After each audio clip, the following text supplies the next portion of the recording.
Kesal tidak diberi uang, sekelompok pengamen jalanan nekat membakar pagar rumah warga di Kota Bekasi, Jawa Barat.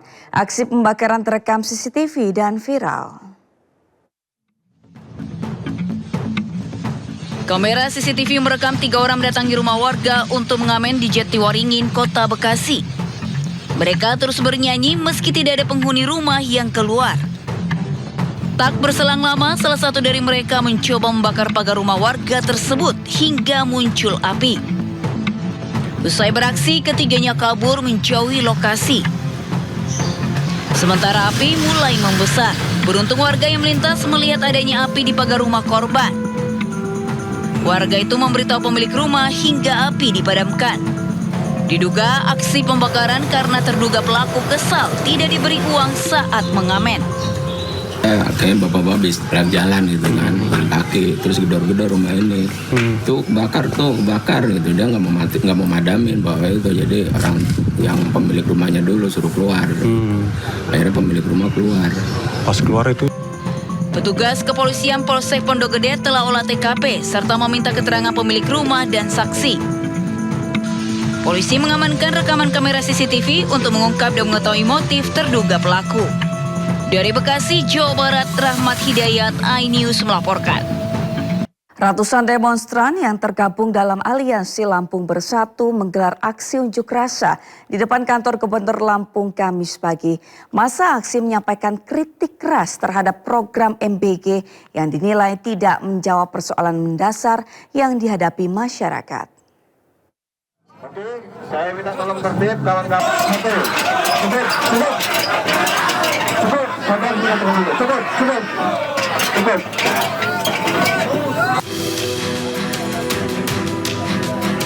Ratusan demonstran yang tergabung dalam Aliansi Lampung Bersatu menggelar aksi unjuk rasa di depan kantor Gubernur Lampung Kamis pagi.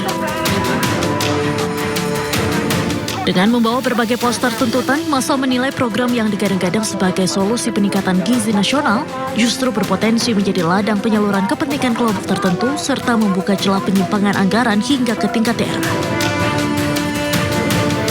Dalam orasinya, para demonstran mempertanyakan prioritas pemerintah yang menggelontorkan anggaran besar untuk program makan bergizi gratis di tengah beragam persoalan mendesak yang masih dihadapi rakyat. Mulai dari akses kesehatan, biaya pendidikan, hingga keterbatasan lapangan pekerjaan. Tidak hanya itu, massa juga mendesak aparat penegak hukum, termasuk Kejaksaan Agung dan Komisi Pemberantasan Korupsi, untuk mengawasi dan mengusut secara menyeluruh dugaan penyimpangan dalam pengelolaan program makan bergizi gratis. Bahwa masyarakat lebih perlu jaminan kesehatan yang ada di Provinsi Lampung. Bahwa masyarakat lebih penting untuk melaksanakan pendidikan yang layak di Provinsi Lampung. Semangat kawan-kawan. Aksi tersebut berlangsung di bawah pengawalan ketat aparat kepolisian. Massa pun berjanji akan terus mengawal dan menyuarakan tuntutan mereka hingga pemerintah memberikan jawaban atas kritik yang muncul terhadap program MBG. Dari Bandar Lampung, Andres Afandi, iNews melaporkan. Ribuan relawan MBG menggelar aksi Long March mendukung program makan bergizi gratis di Bangkalan, Jawa Timur. Aksi serupa juga dilakukan oleh ribuan karyawan SPPG di depan kantor DPRD Jawa Barat.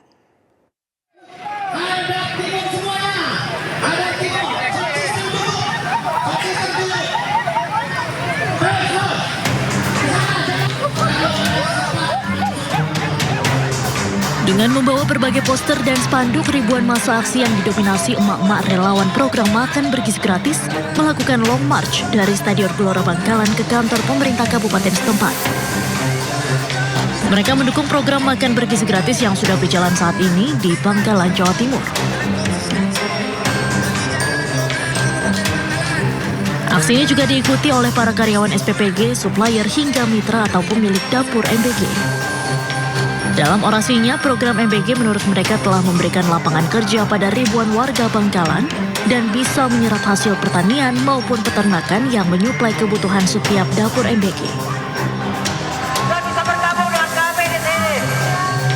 Aksi serupa juga digelar oleh ribuan relawan Satuan Pelayanan Pemenuhan Gizi atau SPPG di depan kantor DPRD Jawa Barat, Kota Bandung. Dalam tuntutannya, masa aksi meminta pemerintah untuk mengevaluasi Badan Gizi Nasional serta menangkap koruptor di lingkaran BGN.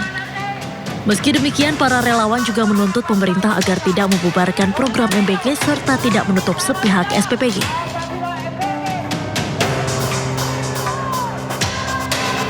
Menurut para relawan, jika SPPG dibubarkan, dampaknya akan ada PHK massal hingga membuat angka pengangguran semakin meningkat.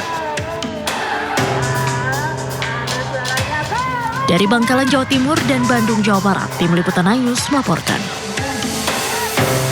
Pemirsa, setelah menjalani perawatan intensif di Rumah Sakit Hasan Sadikin Bandung, kondisi YTR, korban penganiayaan Taufik Hidayat, terus membaik. Pihak Rumah Sakit Hasan Sadikin menyampaikan saat ini korban menjalani terapi duduk.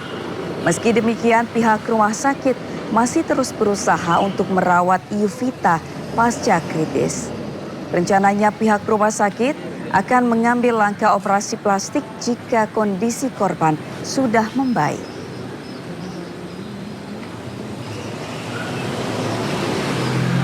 Fraksi PKB sekaligus anggota Komisi 3 DPR RI Abdullah meminta penegak hukum menjatuhkan hukum kebiri kepada pelaku penyekapan dan penyiksaan terhadap wanita asal Bandung, Jawa Barat.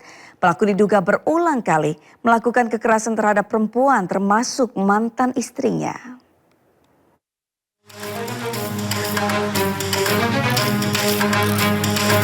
Taufik Hidayat, pelaku penyekapan dan penyiksaan sadis terhadap wanita asal Bandung berinisial YTR, menanti hukuman yang akan diterima akibat perbuatannya.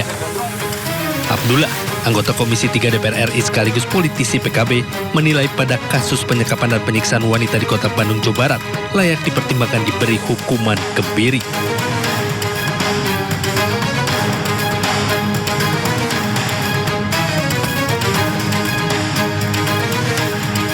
Pelaku juga diduga memiliki rekam jejak yang memiliki pola kekerasan berulang.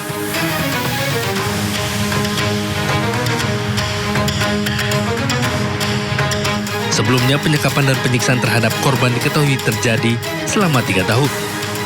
Aksi keji pelaku terbongkar 12 Juni lalu saat pelaku menghubungi kakak korban dan menginformasikan bahwa korban dirawat di Rumah Sakit Hasan Sadikin Bandung.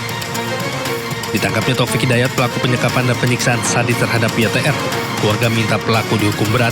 Selain itu, korban juga meminta Taufik Hidayat diganjar hukuman seberat-beratnya. Tim Liputan Ainus melaporkan. Menteri Kesehatan Budi Gunadi Sadikin mengatakan akan mengawal pengobatan korban yang saat ini dirawat di Rumah Sakit Hasan Sadikin Bandung. Budi menjanjikan rekonstruksi wajah akibat penganiayaan yang dilakukan tersangka kepada korban. Dan kita akan merawat sampai rekonstruksi. Dan ini kan terjadi juga wajahnya harus direkonstruksi. Untuk masalah ekonominya itu ditangani oleh pemerintah daerah. Untuk masalah sosialnya itu ditangani oleh Kementerian PPA, ya, Perlindungan Perempuan dan Anak, dan kita bertiga sudah berkoordinasi. Ya. Saya pribadi dan sebagai Menteri Kesehatan merasa sangat sedih. Ya. Harusnya hal-hal ini tidak terjadi lah di Indonesia. Keluarga korban YTR marah dan tidak terima atas penganiayaan berat yang mengakibatkan korban mengalami kebutaan. Kakak kandung korban menuntut mata tersangka Taufik Hidayat sebagai ganti mata sang adik.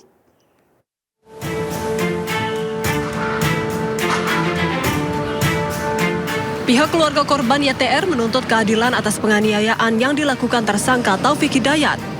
Akibat penganiayaan berat tersebut, korban mengalami kebutaan. Kakak kandung korban, Apip Syandi, menyatakan kemarahannya dan menuntut agar mata tersangka diambil dan diberikan kepada adiknya agar bisa kembali melihat. Harapan keluarga pelaku bisa dihukum seberat-beratnya, bagaimana dia apa yang telah dilakukan sebagai adik saya gitu. Dan sangat besar juga harapan saya bisa mengambil matanya untuk adik saya bisa melihat. Sementara itu, berdasarkan informasi dari keluarga korban, kondisi YTR saat ini berangsur membaik meski masih harus menjalani perawatan intensif di rumah sakit. Saat ini korban tengah menjalani terapi duduk.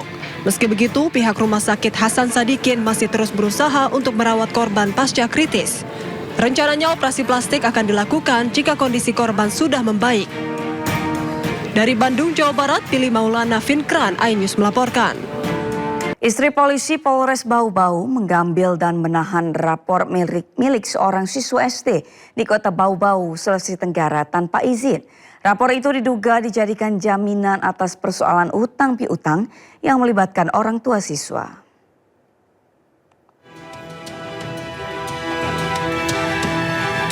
Persoalan utang piutang yang diduga melibatkan orang tua siswa berujung pada dugaan penahanan rapot seorang siswa SD Negeri 3 Bau-Bau, Sulawesi Tenggara. Rapot diduga diambil oleh seorang istri polisi Polres Bau-Bau berinisial S saat pembagian rapot kenaikan kelas pada tahun lalu. Terduga pelaku datang ke sekolah mengaku sebagai tante siswa. Karena percaya dengan pengakuan tersebut, guru wali kelas menyerahkan rapot kepadanya. Keluarga siswa SD mengaku baru mengetahui rapot keponakannya telah diambil setelah mengonfirmasi ke pihak sekolah pada April 2026. Setelah melakukan klarifikasi, oknum Bayangkari tersebut mengaku mengambil rapot atas inisiatif sendiri dan menjadikannya sebagai jaminan atas utang 2 juta rupiah.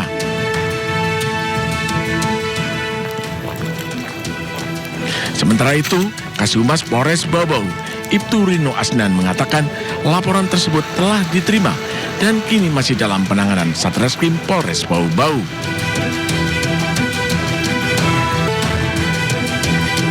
Hingga kini, rapot siswa tersebut masih belum dikembalikan. Pihak keluarga berharap penyelidikan dilakukan kepolisian dapat memberikan kepastian hukum, sekaligus memastikan hak siswa untuk memperoleh rapot dan melanjutkan pendidikannya tidak lagi terganggu. Dari kota Bau-Bau, Sulawesi Tenggara, Andi Eba, iNews melaporkan. Memenuhi kebutuhan rumah rakyat, pemerintah kini menyetujui perpanjangan tenor KPR rumah bersubsidi hingga 40 tahun. Selain itu, bunga KPR subsidi juga dipertahankan sebesar 5%. Kini masyarakat yang ingin mendapatkan rumah subsidi jadi lebih mudah. Pemerintah telah menyetujui memperpanjang tenor atau jangka waktu kredit pemilikan rumah atau KPR subsidi menjadi maksimal 40 tahun. Kebijakan ini diharapkan bisa meringankan cicilan masyarakat sekaligus memperluas akses kepemilikan rumah bagi kalangan berpenghasilan rendah. Aduh, kayaknya kepanjangan banget ya. Sebagai karyawan pemerintah, apakah sampai gitu 40 tahunan? Dengan kondisi ekonomi kayak gini gimana nggak sulit gitu loh kan. Orang juga pada bingung semua. Orang sekarang suruh beli rumah juga pada mikir. Selain memperpanjang masa cicilan, pemerintah juga memutuskan bunga untuk rumah subsidi dan rumah susun tetap sebesar 5% dan 6%. Tapera bisa bekerja lebih keras supaya bisa mencapai target. Ya sudah disiapkan kuota 350.000 supaya bekerja dengan keras, berkoordinasi dengan perbankan dan pengembang ya. Dan Bapak Presiden sudah memberikan BPATB gratis, ya biaya perolehan tanah bangunan gratis, PBG gratis. Saya pikir itu tadi.